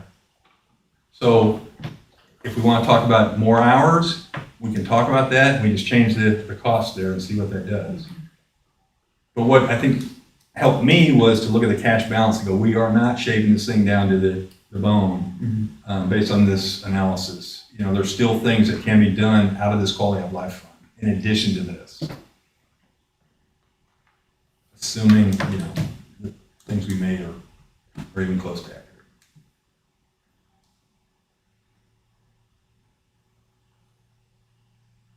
So this is what I think we all just need to get our minds around, have questions, bring it back, get some, if you want to dig in and get some alternative data, that's part of what we need to do. Yeah, because the wreck had almost 90,000 Right, for so, wages. so what we also included in your packet, in the notes, was the pre-proposals the rec put out there. So they put out there, they did an 80-hour week, they had a 78-hour week, and one more. So, I mean, those are things we could also look at if we wanted to go that way, and they've given us their costs, and we can plug those in. So I think what we've proposed is certainly much lower end of operating costs around staffing, based on just the sheer lower hours. But to me, a hedge might be, okay, we might need to increase that, just to try to get more people in based on their input. And that line may go up. We may need to kind of model in that, a larger amount there. But then again, you see what's that is in cash balance. Are you still comfortable? And the other big thing is assuming that what comes back from the RFP we just let, the estimate's $1.5 million.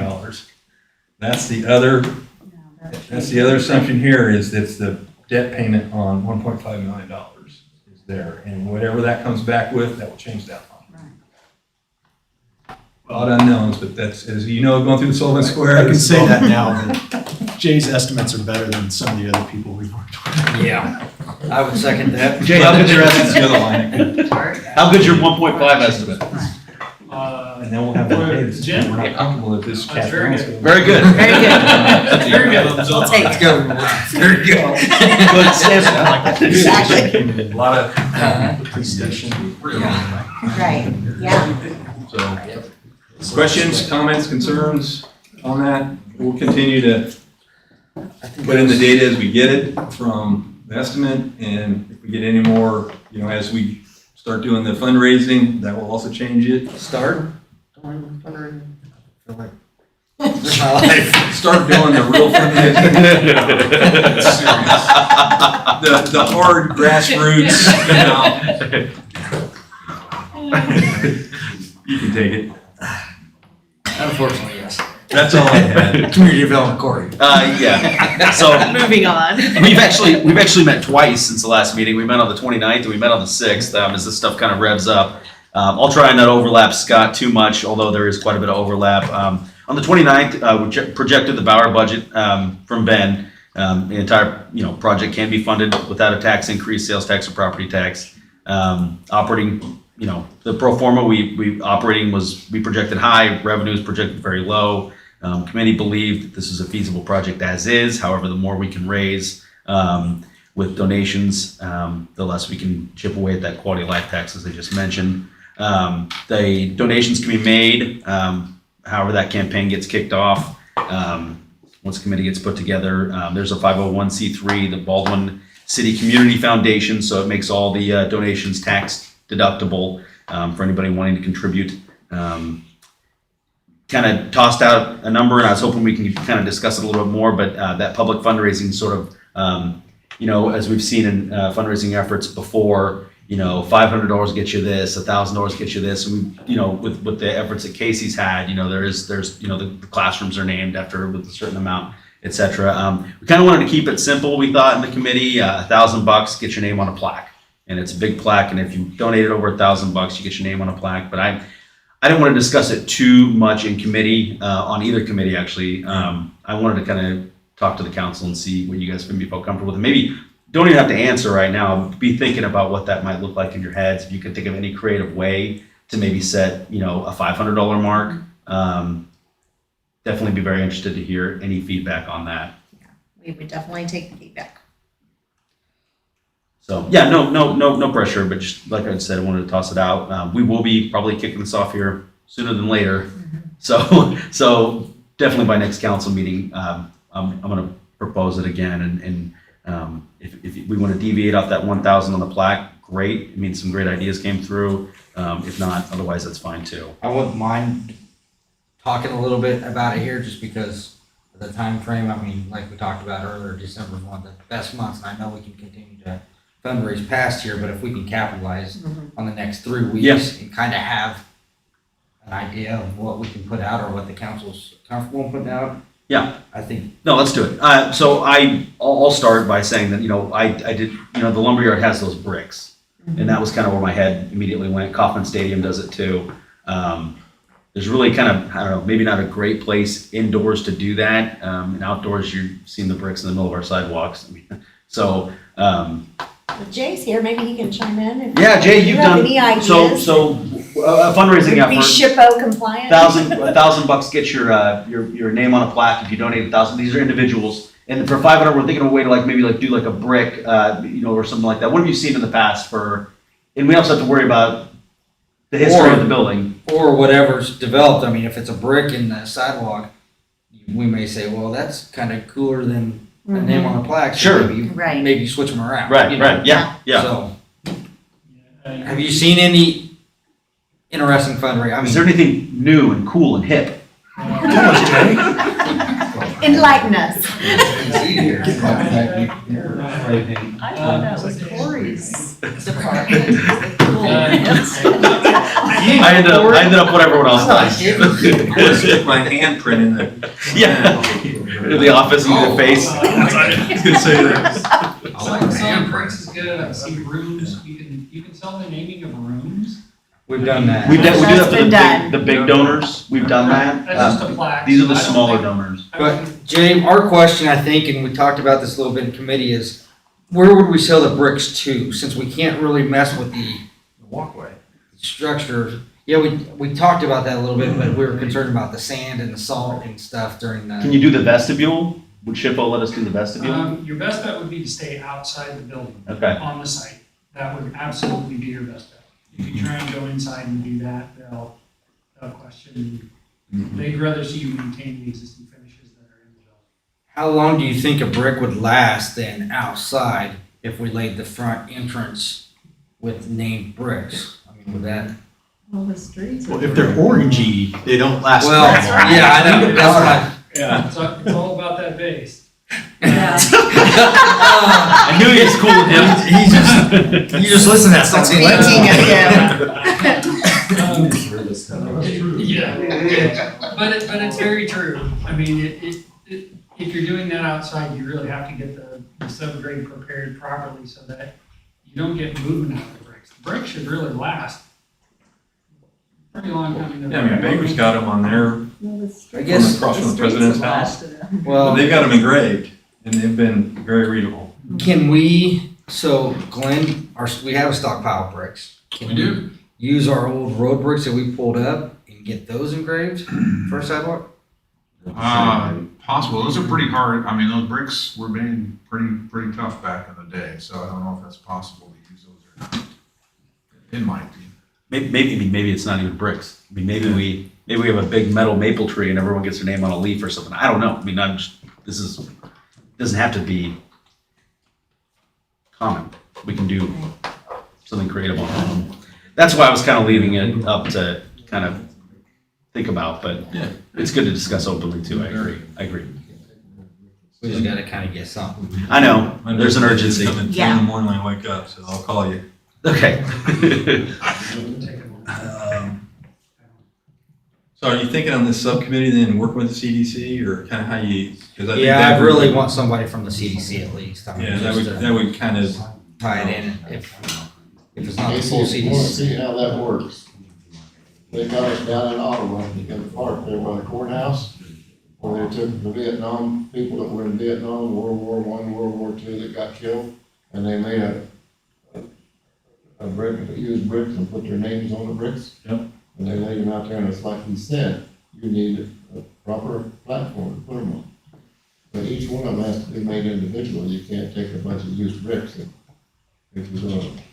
I get that. I was just thinking it would be cool to use some of our old street bricks to do I don't know if I something. can do that. I don't know if they. Maybe you can use them for edges.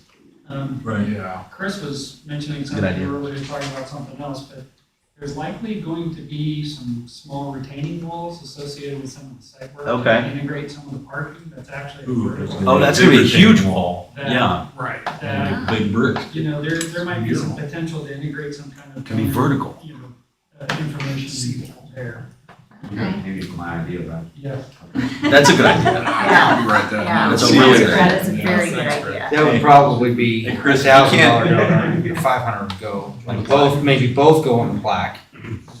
maybe you could both go on the plaque and the 1,000 also gets their name. I mean, How I many don't donors know. are we gonna get here? A lot. It's gonna be like 5 bricks. You may have to lower it to $5. Get as many bricks as you can. Well, I'm thinking if he's talking retaining wall, I mean, that's usually a bigger, Like a paving. yeah, it's not like just a road brick. Think about the other thing about that, there's an end to the fundraising then, because they're not gonna yank out a brick and put your name on it Yeah. after Right. it's been installed. Yeah.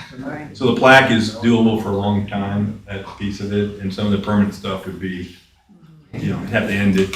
Like I said, I mentioned this in the committee, I'd be fine just keeping it easy and, hey, donate what you want, but if you donate at least $1,000, you get your name. Or if you wanna lower it down to, if you donate at least $500, you get your name on the plaque. I mean, the more community members we get on that plaque, I think the cooler anyway, Exactly. so I'd be fine with just keeping it right there and we don't try to convolute the building process.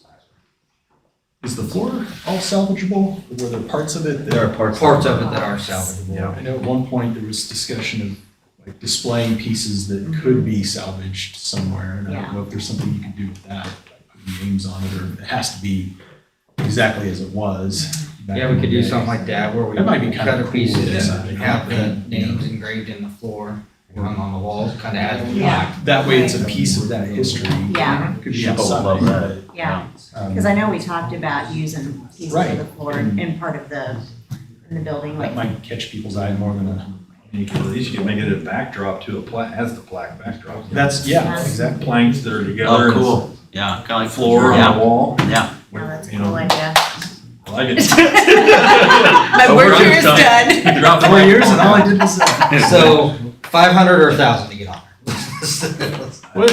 Well, I say 500, more, I agree. more the merrier. I think 500. Yeah, All right. yeah. Everybody cool with that? Okay, so since we're talking about this, who wants to be on the committee, the subcommittee? I mean, I've been involved in this from the get-go, so why not? I want to share the love, so I'll acquiesce and let whoever else wants to step in. Any interest? That was your idea. It was. Way back when. Well, about 3 meetings ago when you brought it up, it's like, that's a hell of a good idea. And I mean, really, the committee's just gonna be the forefront in getting out there. and, you Yeah, know, I think that has getting the- some of the shaping of what it is too. I think that committee would. And I mean, obviously, I'm gonna help as well, I mean, so it's not just gonna be on your guys' shoulders. And quite frankly, any council member can be helping. You guys will just kind of be the hub for it. Well, to be real candid about it, I'm not really sold on the project yet. So I don't want to be out saying, give me some money and then, That's fair. Absolutely fair. I mean. I wouldn't ask you to go do that. So. Corey? Yeah. Does the CDC just want to take this? Yeah, one? we'll just say go to CDC. If you're the money guy, why don't you be on it? Because we're gonna ask him for it. Yeah. The money guy. There'll be plenty involved. I see where you're going. Well, let the creative people run this one. You did a motion today, I mean. I know, that's it for the year. Growing.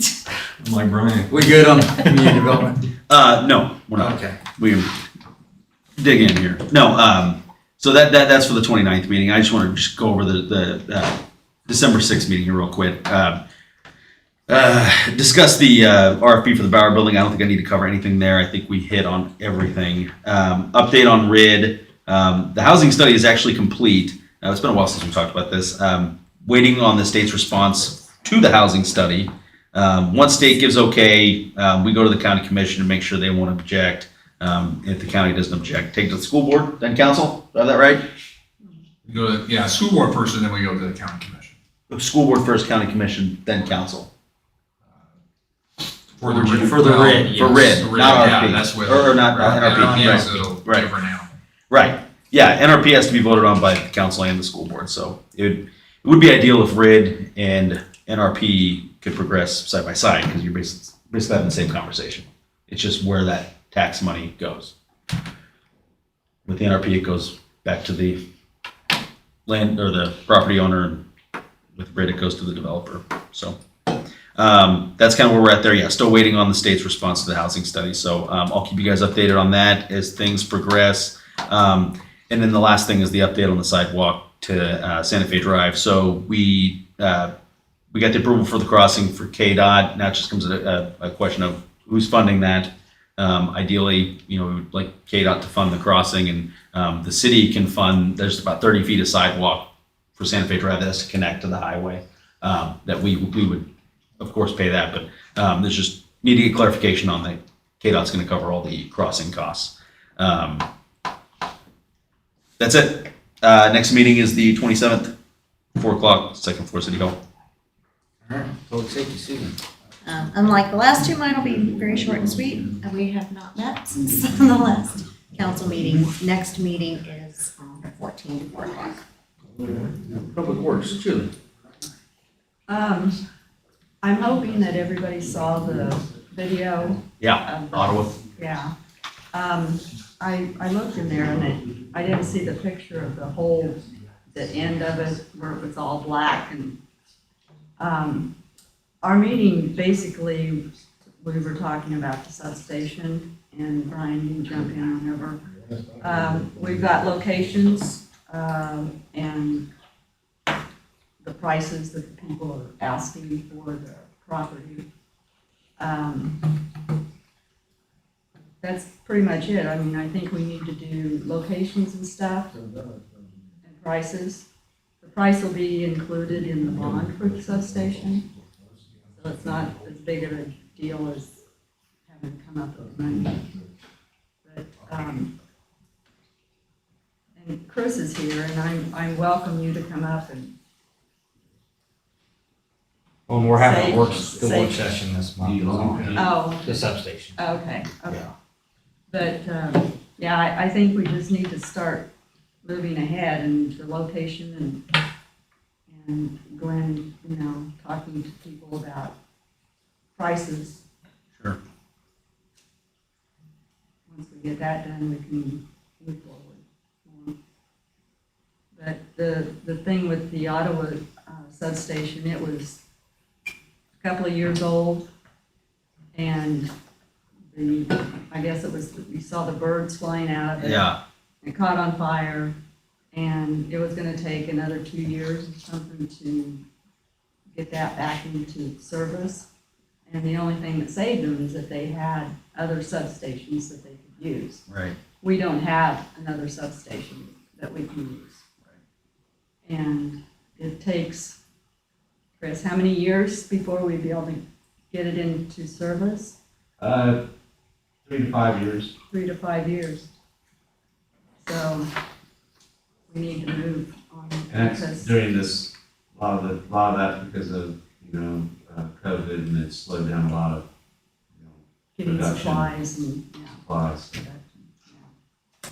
Say that were to happen to our substation, what do they bring in, like some kind of pay out your nose temporary deal that you on a sled? Like, I mean, what do they do? You basically you'll have to rent a substation, but you also have to generate that time. Now, they only have one in this area that I know of, and if somebody else is using it, basically we're going to be generating what we can.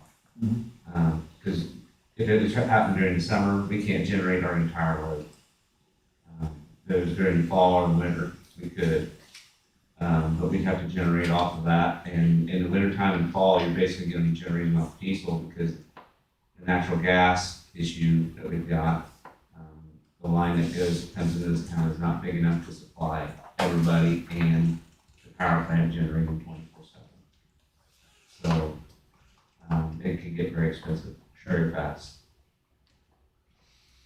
And the substation now goes up to 10. It's a 10 MVA substation, and our last year's peak was 9.8.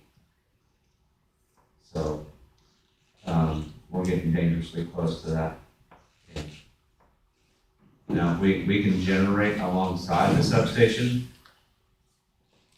and produce power, but then again, then it's expensive.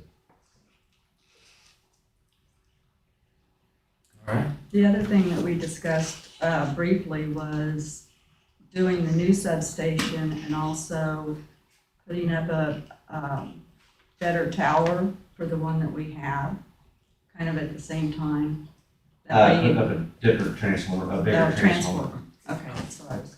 Which is gonna cost roughly, as we did this last year, it was gonna be around $125,000 for a 20 MVA transformer put in place at 10. Right now they're looking for at 250 to 300,000. Because of what's going on right now. That's pretty much all I have to talk about, and our next meeting will be January 13th at 9 o'clock. Legislative, Brian. No report. Scott, back to your budget. When's your next meeting? I didn't want to say because I'm not sure. Okay, good, because I was gonna ask if we could have it on the 17th. Right, instead of next Friday? Yeah, instead of this Friday. Okay, let me look. That's why I didn't say, because I wasn't sure who was available. That works for me.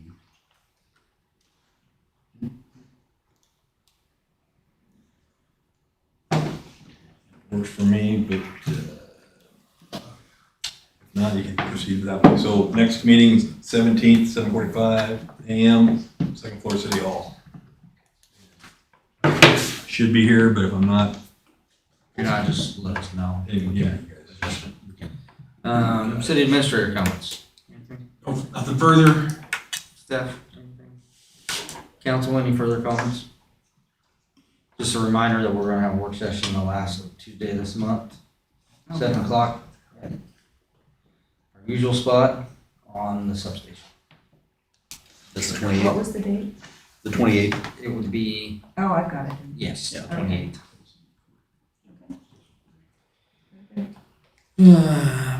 I will entertain a motion to adjourn. Move we adjourn. Second. Been moved and second, all in favor, say aye. Aye. Aye. All opposed, nay. Motion passes, we're adjourned.